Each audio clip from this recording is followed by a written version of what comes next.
Panginoon, salamat sa lahat ng tulong mo sa akin. Thanks for always being there to guide me and to direct my path. Salamat sa laging handang sumuporta sa akin, Panginoon. Panginoon, kayo po ang gagawin naming lakas. Alam po namin na kaya nyo kaming tulungan. Kaya nyo kaming bigyan ng solusyon sa aming mga problema na nagpapahina sa amin. Marami po ang mga dumadating sa aming mga buhay ngayon, Panginoon. Marami ang nagiging hadlang sa aming plano at mga pangarap. Alam po namin na iisa-isahin niyong tatanggalin ang mga ito bilang bahagi ng pag-aalaga niyo sa amin.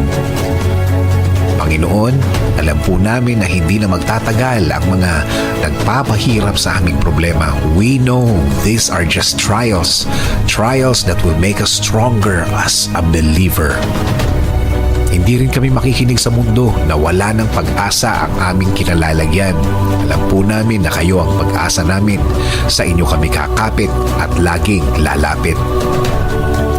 Hindi kami makikinig sa kanilang mga salita, sa kanilang mga kwento, sa kanilang mga judgment. Sa halip, mas ikukwento namin ang inyong kabaitan at laging handang tumulong sa amin.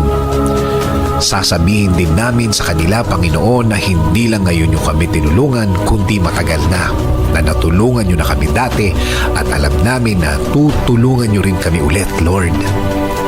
Kaya Panginoon, the more na mas maraming problema ang dumarating, the more na sa inyo kami titingin at magko-concentrate kaysa tumingin kami sa kinalalagyan namin. Mas titingin kami kung gaano kayo kalaki sa aming buhay.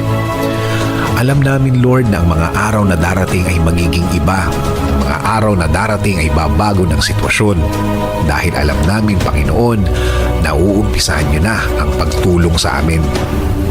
Kaya ngayon pa lang, Panginoon, salamat, maraming salamat, Panginoon.